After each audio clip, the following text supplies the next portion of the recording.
right, ladies and gentlemen, welcome. We are super excited today. We got an awesome episode lined up. That's right, about trends. Welcome. Thank you for tuning in to Throw a Bash with Shawn and Kenny. I'm Shawn. This is Kenny. I'm Kenny. Thanks for joining us again today, Kenny. I love when you do the open. Yeah. You come in so smooth. You're like, try. all right, hi, Ladies everybody. and Hey, gentlemen. what's up? I love it so much. Captain Smooth, yeah. It's my favorite. Velvety. It is. It's very velvety. It's my favorite. So, super excited about today's episode about trends. But before we jump into that, Kenny, tell me a little bit. Did you have any events coming up that you're excited about? The clients that I have are all clients that I met at a specific venue where I hosted trivia for years and years. Oh, and awesome. so my entire month is dedicated to clients who You've worked met with or before, hung yeah. out at my trivia shows and are now getting married, and I get to be their wedding DJ as well. So How cool. Super, super fun, super cool. I'm It's very almost excited like about friends from high school or something. You're going to know a that. lot of people there. A little bit, yeah, because I'll know some of the people. So there was a little bit more of a familiarity with these groups than I would normally have. I do love to get to know my wedding clients as best I possibly can. Right. But you can't possibly get to know them that well unless you've spent many a night hanging out with them, having fun, hearing some of the same jokes, talking about some of the things that we talk about. So I'm really looking forward to this next month of weddings because it's going to be literally dedicated to all people. That is in that fun same when you have a situation. little more, vested interest or, in those people's personal journey, journey, if through you your will, wedding. right? Yeah. Yes, right, exactly. Obviously DJing a friend's wedding from high school is a little different than DJing just a random person that hit you up on Facebook or they're not. Not that you don't bring a different level of equipment or service. It's just, hey, I've known this person for 5-10 years. Yeah, so that would actually be harder for me to do somebody that I've known for that long. There would be so much more pressure. There's pressure. Oh my gosh, there would be so much more pressure. It's tough, right? When you're DJing a friend's wedding from high school, you want it to be awesome. I also find it weird that all of these people are getting married in the same month. Super strange. What's up with that? I know, it's really weird. That's a trivia thing. I've done a number of weddings for people out of this same venue. Like there's a couple of friends of mine. Shout out to Ann and Mason DePau. They met at my trivia show. They started dating. They got married. I DJ'd their wedding. They're actually some of my best friends. Right. At this point in life, Super they're amazing people. You're great at the trivia stuff, by the way. Oh, thank you very much. I appreciate Yes, that. yes. But but the fact that they met at my trivia show and then it turned into this love affair and this Right. amazing wedding, it's an incredible love story. That is fun. Which to is part of see why we that. do what we do, right? Because we love the love, we love weddings, we love the whole idea of all of Exactly. it. Like it's amazing. It just feels good to see these people come together. Or when in my neighborhood, there's actually a couple that I DJ'd their wedding. Mm-hmm. And, I didn't realize till we moved into the neighborhood. And so I just remember thinking that when I drove through the neighborhood earlier today and, we'll always wave. And it's just like, I don't know. I like to say, I go, I married them. And my wife's like, no, you didn't. You DJ'd their wedding. You didn't marry them. Hey, thanks for bursting my bubble, babe. Yeah, I'm a big part of their life, babe. She's like, no, they're just being nice to you and waving hi. No. But yeah, I guess for me, I got some events coming up that I'm super excited about as well. Super busy month, September, fall weddings, rustic weddings are huge. Awesome. And that's why we wanted to talk today about trends. You're so good at the segue stuff. I love you. You're so good. Pound it. Come on. Give it up here. That's why we So wanted to good. talk about trends. Yeah, So, awesome. Kenny, I guess let us know what are we starting off with today when it comes to this topic? Well, let's talk about it in terms of how it would play out, right? Yeah. It starts with the ceremony. That's right. That's right. What kind of so- trends are we seeing when it comes to ceremony? And I guess real quick, let's tie a bow on what do we mean by trends? What do we mean by trends? What is the current hotness? What are people leaning towards these days? What are people trying to Stay away from? get away from or get into? Yes. Those are the things that we're looking at because things change in the wedding industry. What's trendy now may not be trendy in a year, 5 years, 10 years. 15, 20 years ago, this will come up later. People were still doing a dollar dance. Nobody does a dollar dance anymore. No. That's such an old, antiquated tradition, right? Like it's not done. So back in the day, you did certain things. Now you don't, or you do other things, or Right. everything evolves, And right? it seems Everything like evolves. That's the idea. kind of a theme in general. Is it seems like a lot of wedding couples are trying to avoid the traditional. Right, the non-traditional ceremony. We said it in another episode when we were talking with Christina Salmon from Clink & Co. Design. Shout out to our sponsor for this episode. Right. We'll point her out a little bit later on. That's right. But it is so very different for people now. Like it's all non-traditional. People don't want to do the same old thing that their parents did 10, 20 years ago. Exactly. They want to switch it up a little bit. Exactly. And I love that. They don't want the cookie cutter standard model of what a wedding used to look like for mom and dad or grandma and grandpa. Yes. Right. And we love that at Bash Entertainment. We love customizing each event, each timeline. Yeah, that's the whole point of what we're doing, right? Is to make it your event. I always talk to brides and grooms or wedding couples in this way. It's your memory that we're making.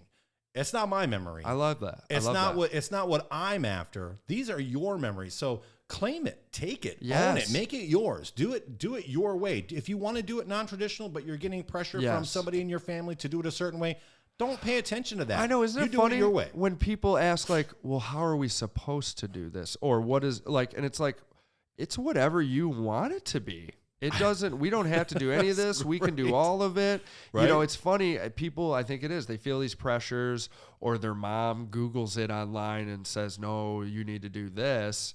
And I get it. Maybe mom's paying for the wedding or dad or whatever. So you feel like you need to accommodate some of their requests. But at the end of the day, it's your wedding. It's your memory. Absolutely. Let's customize it to you I put a caveat at the beginning of that conversation. I'm going to say the words usually, typically. I'm going to use those words, but that does not mean by any means that that's what we actually have to do for you. Right. We can do it however you want. You're paying for this. You're going to get whatever experience you are after. Yep. I will give you the benefit of my experience, and I will tell you if I think it's a really good idea or if I think it's a really bad idea. But either way, at the end of the day, we're going to do what you want to do. And maybe it's going to come off like gangbusters, man. Yeah. There I go using gangbusters again. I love gangbusters, though. Throwback. So let's talk a little bit, Shawn, about ceremonies, trends and ceremonies that you're seeing. You know, you're out there in the field a lot more than I am. Right. Especially right now. I've had a few weeks off. Yeah, you lucky dog. You've been on vacation. I'm jealous. Dude, I'm getting a little bit of a tan finally. I know. Awesome. You're looking good. You're looking good. Look ghostly. Have you been working out or something? No, stop. Don't even go there. But let's say you're in it a little bit more than me, in respect of like you're out there last Friday, Saturday, Sunday. A lot of times the last these days. 6 weekends in a row, it seems like Friday, Saturday, Sunday. I got weddings and it's ceremony at every one of them. Probably yes, at every one of them. Because very those rare. Ceremonies, what are they? Non-traditional, not in a church. Yes, not in a church. Very rare that people have their ceremony in a church and then come to the reception. A lot of times they are having the whole shebang, the whole kit and caboodle. Speaking of old references. You know, and it goes off like gangbusters, you know? No, well played. They have it all Touché. at the same venue. And a lot of these venues are really great for all that. inclusive. Walden Woods, you know, they have all these different locations. Tandale, right. Multiple ceremony sites that you can have your ceremony. And what we're seeing is a lot of guests want short and sweet ceremonies. They don't need this long, drawn-out ceremony. Well, not to touch on a touchy subject, but it's not always a really heavily religious ceremony, right? In this day and age, with a lot of brides and grooms, there is, you know, they typically do have whatever their denomination is, and a couple of the key things that they need for that part of it. But they do still want it to be very short and sweet. They want to get in and out and be done with that part of it. Yes, time and time again. But what is still cool, I am seeing some new different traditions in the middle of the ceremony. Like instead of just the unity candle, people are tying the knot, right? They tie the knot, or they plant a tree, and then they take that tree and obviously plant it at their home or their house and watch it grow over the years. So those are some fun things. Some new trends. Sustainability and green trends are that's a whole other topic. Yes, that's a whole other topic of trends that are occurring in the climate right now that we're in, for sure. Yes. I really like so sand ceremonies, unity candles. That's all pretty traditional stuff. Right. But like now, like you said, the tying the knot, I'm seeing a lot of hand fasting as well. Hand fasting, yes. Which is kind of an old Celtic thing. They kind of wrap different. Yes, and they say, these are the hands that are going to hold you when you're sick and each cloth has a different meaning. This is the cloth of love, and they wrap it around you. Right. This is the cloth of healing, or I don't know if they call it the cloth or the ribbon. Well, when they wrap it, they say, these are the hands that will love you. Yes. These are the hands that are going to care for you later in life. These are the hands that are going to pull you up when you're down, like that kind of thing. And these are things that your guests will, not only is it awesome for you, but your guests will totally appreciate because it keeps them engaged in the ceremony a little more. They're like, oh, this is different. It's not the, typically it's the story of the ring and the circle of love and how, and everybody's like, it's a never-ending eternal bond. Yes. It has no beginning and no end. Right. You brought up a really cool one that I haven't seen yet, the time capsule. That sounds awesome. Super unique. I saw that. It was once they had a cute little box that they had right up there by the altar, and they each put love letters or love notes in there. And then they locked it up, and then they were going to open it, on their year anniversary, and then do another one and replant it for like 10 or something. Yes, replant exactly. It's not a tree. You're not planting it. Right. And I thought that was super unique and a ton of fun. I love that. And this is jumping ahead slightly, but it's kind of similar. I saw at each table at the wedding, they had wine bottles, and they wanted the guests to write. Oh, they had wine bottles and disposable cameras. So they wanted you to take a photo and then put it in with the wine bottle. There was like a box with the wine bottle, and then write a note. And then each table, so table 1 at their 1-year anniversary, they were going to open up that box, look at the photos, and drink that bottle of wine and read those notes. That's awesome. At table number I 2, love it. Anniversary 2 number years, 2. yeah, right. They had 14 That's so tables, cool. so they had the next 14 years. They had something awesome to do at each anniversary, and I thought that was a super cool, unique. I'm pulling for those kids. Yes. I hope they make it to year 14. Right. I really am. Right. I want them to get to year 14. Yes. Like, man, this bottle of wine is terrible. This was not meant to last. Did not age well. But yeah, so, the ceremony, short and sweet, though. Yeah, super non-traditional. That's a theme that you and I have been discussing a lot when we talk about these things. Everybody wants something that's kind of a bit non-traditional. Right. And as you kind of move through the day of a wedding, the next thing you're getting into is cocktail hour, which we're seeing some differences in what cocktail hour looks like. Cocktail hour used to look like, hey, we're going to play all these classic love songs, and it's not going to be downer necessarily, right, but it isn't maybe as upbeat and as uplifting as you might like. And we're seeing it that seemed like for a few years there, right? It was just always like Sinatra or jazz for cocktail. Right, crooners and standards. Yes, which has its place. I love me some Sinatra and Dean Martin, but what I have been noticing a lot of couples want to switch it up a bit. Yeah. They want maybe some lo-fi chill for their cocktail. They want something different, right? Because couples are getting younger and younger, right? Like or we're getting older and older. I think that's the right answer. We're getting older and older. So couples, they are expecting maybe some new age lounge music, some like more ambient smokers stuff, right? Yeah, Kygo, kind of like a low tempo EDM type stuff. Even if that's just mixed in here and there throughout the cocktail. Another popular cocktail. Are you live mixing cocktail a lot? Yes. Typically, definitely, unless there's a lot of things going on. Because that's a trend in and of itself. Live mixing cocktail instead of just a playlist or whatever, right? Exactly. If you want a better dance floor, here's a tip for all the other DJs out there watching. If you want... Holla, holla. Holla, holla. If you want a better dance floor, mix your cocktail. Start reading the crowd at cocktail hour. Don't wait till open dance floor to start reading your crowd. Pro tip. Start mixing in some subtle heaters. Can I make a confession? Can we do a confessional really quickly? I do playlists at cocktail hour currently. I'm guilty. Totally guilty. Can I make a confession? I also mix playlists at cocktail hour. There's often a million things happening. You're trying to set up the intros. You're trying to get some especially if you're other by things. yourself. It's tough. Especially if you're solo DJing a wedding. Of course, we have some preset playlists. Even if the bride and groom or the wedding couple want a specific style of music, we definitely have prearranged that cocktail playlist. And I do still get a lot of requests for crooners and standard. Like, people do really enjoy They that still love vibe for cocktail that hour. whole black tie affair. It's an awesome vibe. It's Another trend, by the way, super formal. super formal. Everybody wants to be very formal now because we couldn't have parties for so long. Yes, so now they it's like, finally can dress up I've to been the in my nines. sweatpants and Zoom Yes. meetings long enough, bro. Let me put on a tuxedo and a I wanna beautiful look dress. good tonight, you know, and yeah, they show up and it's just high-end class. Absolutely. And, you know, the Sinatra stuff is just perfect for that. Sure. So, but yeah, typically upbeat, More fast than one way, cocktail. one way to skin a cat. Right? There we go. That's There's the another super gross reference and very old reference. And then after cocktail, obviously, I lean away from the microphone. A lot of times, I start to get comfortable, and then right. And then I realize real that I'm way quick back here. on the. Where did that slogan come from? Was there people that skin cats idea. and they were like, I have no "Hey, bro, idea. I don't know why you're skinning cats like that, but It's this so is how I gross. skin cats." It's so gross. Why did that There's guy- more than one way, man. There's more than one So way. gross. I don't know. I don't know why. All right, I'd like to thank our sponsor for this episode, Clink & Co. Designs. Owner Christina Salmon is amazing. It's a full-service event, style, and decor company. They can completely customize your inspiration and your vision.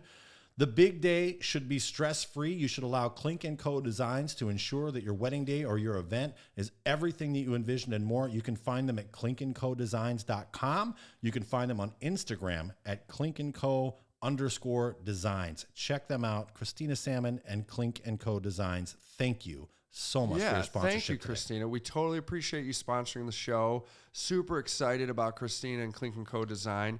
And actually, we are going to have her on an episode coming up very Absolutely. soon. She's so great to work with. She's great to When talk it comes to. to trends, she knows them all. She does. So we're super Amazing. excited about that. Clink & Co. Designs. Shout out. Thank you so much. Whoop, whoop. Entrances. That's the Yes. next area. So right after cocktail hour, typically we're transitioning into the grand entrance. And in the historically traditional sense, it's this big grand entrance. You bring in the entire bridal party, sometimes Yes. the parents, The parents, even, or yeah. the junior bridesmaids, Flower and the girls, flower yeah. girls, and ring bearers, and everybody. there's 27 people. 27 people, and they all want their own song. And it's like, this is going to sound terrible. Right? How many times do you get the wedding couple? They're like, oh, yeah, each group is going to come into their own song, and we've let them pick. Yeah, And fun. And we usually try That's a hard situation. It's tough. That's a hard situation. I've as a DJ. definitely had that situation go down several times. And sometimes it goes off great, sometimes not so much, because typically when those people pick each individual song, they are not considering what's the next song that's going to be played for the next couple coming in. And it's usually this crazy hodgepodge of Right, because classic rock. there's no opportunity for you to mix you're those songs when you're trying to make those, and it's bang, bang, bang. 15 You're trying to seconds of announce each song. So I you tell can't do people that's going to sound really bad. I typically tell them 3 max. 3 max. It's a good rule of thumb. One for the flower Girls, people. maybe parents. Yeah. 1 for the bridal party, 1 for the bride and groom. Yes. That's doable. Yes, totally doable. And 2 is really, I get a lot of It's 2. more ideal. Yes, in one my song mind. for the bridal party and then 1 song for the bride and groom. And then still a lot of times, even if it is just 1 song for the bridal party and then that same song for the wedding couple, we'll cue it up at the best part of the song. Sure. So that Well, then you have an opportunity to kind of get some things Yeah. ready, and you can do it a little bit easier. Right. One of the things that we were talking about too is that entrance stuff is actually kind of just going away sort of entirely, to where you're not even announcing necessarily the bridal party. Maybe you're announcing the bride and groom. We've seen quite a bit of that. I had that just recently where it was just the bride and groom Right. only. Yeah. And it was very lo-fi chill. Very lo-fi chill. That was very low key. It Right. wasn't anything like, they didn't want it to be a grand entrance, so to Yeah. speak. They didn't want it to be ostentatious. They just wanted to come into the room. Well, and I think what it is, with these newer generation of wedding couples, they don't want to come off extra. They don't want to be the center of attention maybe the whole night. I hear that phrase a lot. I don't want to be Extra. the center of attention. Or- No, I don't want to be the center of attention. Oh, That's what I'm hearing a lot. Yes, they don't want to be the center of attention. They want your Instagram account says otherwise. Yes. So, right, what they post on Insta makes them the center of attention.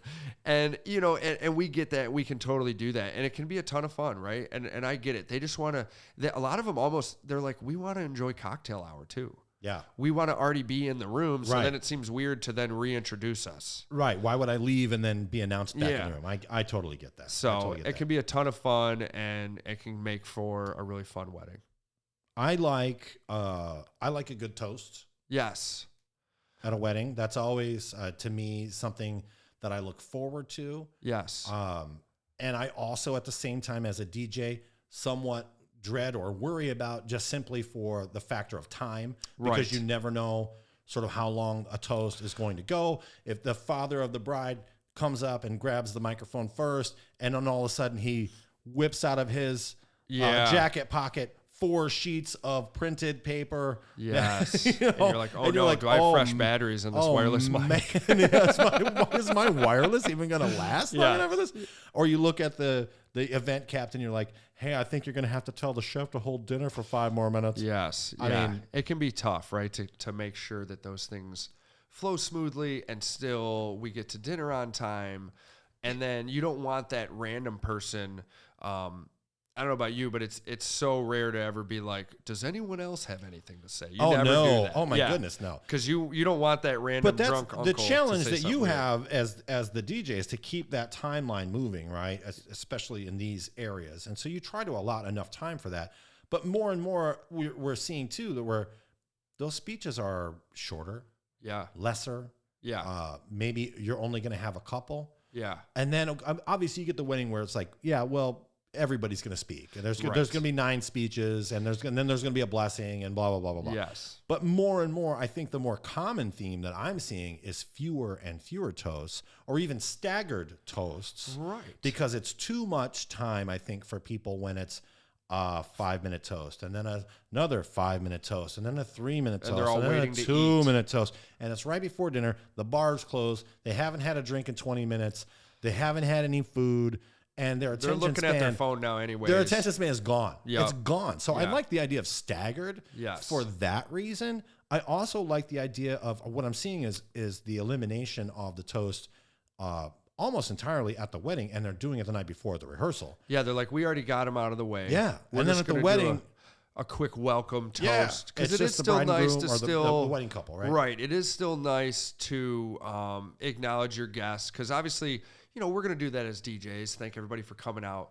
But, man, it's really going to go over a lot better coming from the wedding couple themselves, or maybe the father of the bride, even if it is short and sweet. And, you know, we'll see where they want to, like you say, stagger the toasts. And we do like to educate them a little bit on that. So sometimes I was not a huge fan of it at first. Not at first, right? Because I think it stems from they are nervous. They think they want to put the toast off a little longer. It's usually the best man. He thinks it's a good idea. Let's do it while everybody's eating. And what's tough sometimes is nobody's paying attention because they're busy eating. They're clanking at their tables, the knife and the fork. Mm-hmm. And the toast is good. If he's nervous, he's going to be even more nervous when he's realizing nobody's listening to him, nobody's paying attention. Or he can hear the chatter in the back of the room of people conversing because they've lost. They could care less about their toast because they're eating. So it's definitely got to be well timed. I find where it goes best is if they're serving salads, because then at least it's not the full on meal yet. And it needs to definitely be a plated meal. If you have a buffet line, you don't want to do toast during dinner because half of your guests are going to be in the buffet line. No, absolutely not. It's only brutal. Certain types of events are even going to be capable of handling that type of staggered toast. I agree. I am, again, I was so apprehensive about it, and then I really, really liked it. Yeah. For the fact that I pointed out earlier, because there is just so much time wrapped up in the toast if you have a lot of speakers, and if they are somewhat long-winded, which can happen. It can be more efficient to do it while eating. So then it can be, but it's got to be the right setting. You made a really good point. It's got to be the right setting in order for that to work out well. Yeah.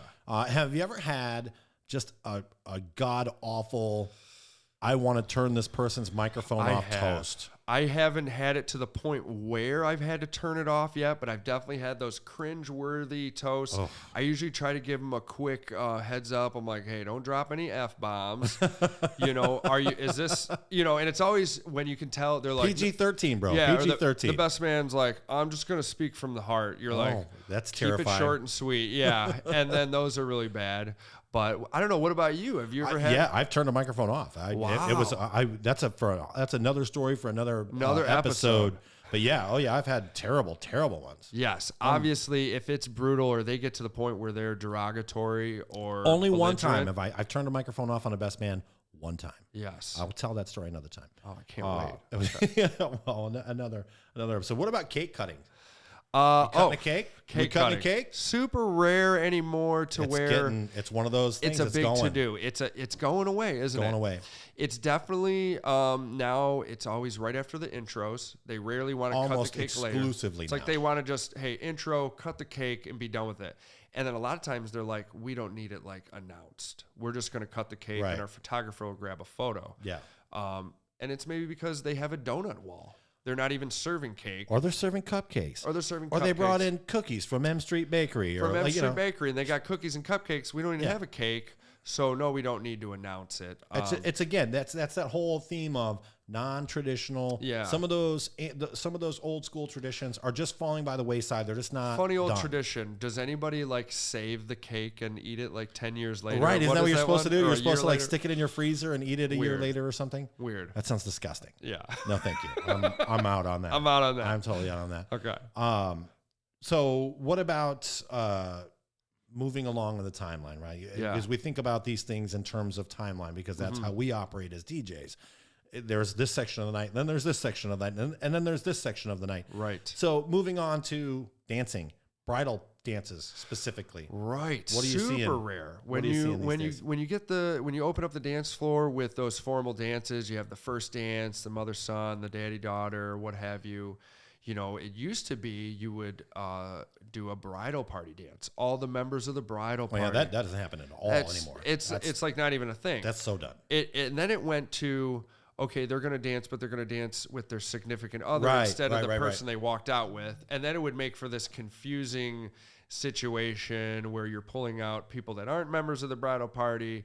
So it seems like, I literally haven't done a bridal party dance in like 5 years. No, it's been a long time for me too. And even then, before then, it was like very Well, sparse. and the bride and groom dance is typically now also before dinner a lot of times. Yeah. So then you're stuck trying to do a daddy-daughter dance and a mother-son dance. Yes. And then get the DJ, get the dance floor going, get open dancing, rocking, right? Right. That's a interesting. It's an interesting trend for us because it forces us to be more creative in how we're going to handle that. Yes. What do you do typically in those situations? I definitely you got to still have fun with it. Yeah. Typically, you got to have fun with it, and once again, maybe it's not a mother-son dance. Maybe they're dancing with their aunt, or maybe they're not having a daddy-daughter dance because there's so many different family dynamics. Family dances. Yeah. So maybe they're gonna, who knows, right? So, and you'll find, with Bash Entertainment, we have a really nice online planning portal where you can organize all these things. You're so good at that. I love it. Right? When you do that. That way you can indicate on the planning form. So we actually list them as special dances. Yeah. And then we give them the opportunity to designate it. Is this a dance with your father? Or is there an interesting family dynamic? And, because we don't want to tell us about it. Tell us about it. And let us help you, right? Yeah, help us help and you. Could help us help you. And you could tell wedding couples, they're like, is that okay that I'm going to dance with my uncle? It's like, yeah. And again, this is your memory we're making. Memory. This is you. We'll do whatever you want. Most of your family members are going to understand why you're doing this probably, right? So without anybody explaining it to them. And we don't need to give a backstory. We just say, her daddy's on the juice. He's obviously not going to be up there dancing. Yeah.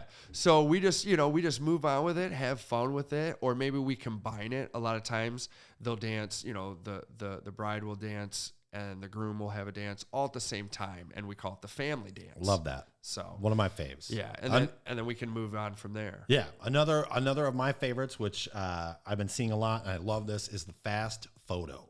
Oh, the fast photo. The fast photo. So the bride and groom, the challenge is the bride and groom, you pick one song, fast, upbeat, Some fun upbeat, song. yeah. And they have to go around and get a picture with every single table at the wedding before the end of the song. Yes. So it's a quick, fun, exciting opportunity. You want to get typically 2 to 3 minutes. Yes. Right? Right. Love it. The couple stands at each table. So a few things for that to go well. You need, if your photographer maybe isn't very fast and mobile. That's rough. Okay. If they're, maybe that's not the best idea, right? You need a quick moving photographer. And like you said, you need an upbeat song. I have a feeling the brides and grooms that are going to want to do this are not going to be with an immobile right. Well, you never photographer. know, right? You don't want to put that, you don't want to have this. So these are some of the things, if you have some of these ideas in your head, make sure to consider that your vendors align with some of these ideas, right? Now, how do you handle it? Do you announce to the crowd, hey guys, I do. This is what we're getting ready to do. You got to help the bride and groom out. Because those first few tables, people are very confused because it is kind of a newer thing. And they're confused. So you're like, all right, ladies and gentlemen, at this time, the photographer is going to be moving around the room with the newlyweds. They're going to go to each table while we play this song. We got to do this real quick. And most of the photographers that I'm working with that are doing this, they want the table to stand up, right, and take a picture with the couple. So yes. that's an extra element of the challenge, right? And while we try to phrase it in this, like, it's got to happen within this 3-minute long song, it's definitely some smoke and mirrors. I'm gonna fudge the end of that song. We're gonna loop it where we need to. It's never like there's one table. Sorry, you nope, get a whoops, photo. You guys screwed it up. You lost it for them. Yeah, no, we're gonna make sure everybody gets in no that prize photo. for you. But it's fun. It's exciting. It gets them juiced up, ready to open up the dance floor. I love it. One of my other favorites, and we'll talk about this to close it out. Yeah, we're running up against it, as they say. Okay. The solo last dance and then a grand exit. Yes. Super cool trend. Super trendy right now. So hot right now. I love it. I'm here for it. I absolutely love it. I love it too, right? And I think what it's all about. Tell us. So real quick. So the grand exit, the sparkler send off, you might see it called. People are after that epic photo opportunity for Instagram, right? They want that killer photo of everybody holding sparklers. I've seen it where instead of sparklers, they did the cell phone, that everybody turned their flashes on their cell phones, and they came out to that. So people are looking for, and it's often not even literally at the end of the night. It's like a staged It's a little bit before the end of the night. Right, because the photographer probably, it was only contracted till like 9 o'clock, 10 o'clock maybe at the latest, whereas the wedding might go to 11 or midnight. So they'll do this staged send-off. And then there's like this after party vibe after. Yeah. What I love is that usually that's where the lame people leave. That's where the old people that are slowing you down anyways leave. And the core people that came to party stay anyways. They're ready to rock. You come back in and they're ready to close it out in hellacious style. Yes, they're ready to throw a bash for that last hour. I love it, yes. Because how many weddings are you at where it's up to that last hour where they finally loosen up, the drinks are hitting just right, and your dance floor is just hopping. And then one other one, which is my personal favorite, the solo last dance. I love that, the solo last dance. So you see a lot of wedding couples, they want to have this intimate solo last dance to another slow dance. Not typically their first dance song again. It's maybe their backup first dance song, their runner up. And it's a couple multiple ways. So either they want to literally be the only ones in the room. I even leave the room. I kick the song on. See, you turned me onto that. I'm standing there like by myself with the couple, and I'm like, taking photos. Oh, I should leave too. Yeah. Duh. Yeah. Right. It's basically this super intimate moment. Here they are. They get to enjoy, their wedding alone. And I'm getting goosebumps just thinking about it. It's awesome. Right? It's me too. It's so good. I love it. Super cool. And then, but what I found though is I've been clarifying that with couples because it's not always easy to get everybody to leave the room when at the end of the night. Yeah. So you got to set it up just right. And then I like to clarify because I had one couple, they seemed confused that I was asking everybody to leave the room. And so I like to clarify now. So this is a solo last dance. Do you want to literally be solo in the venue? Do you still want to allow or do you just want the dance floor to yourself? Do you just want the dance floor to yourselves? And which some people do want that too. That's right, and that's fine. It's totally fine. Or we just want this to be the last slow dance, and everybody can join us We don't care if they dance with us. And Lots you're of like, ways okay, to do it. More than one way to skin that cat. Oh, right? man. Okay. Well, hey, we could talk literally Trends for days. so long Yes. about all this stuff. Obviously, we were excited about a lot of it. There was some stuff we didn't even get a chance to cover. We'll maybe have to do another episode of one of these. Yeah. But, this was awesome. Thank you. As always a great time sitting down here, talking with you, of course, sure. and doing this. And remember, you guys, don't just have a party. Throw a bash. Thank you.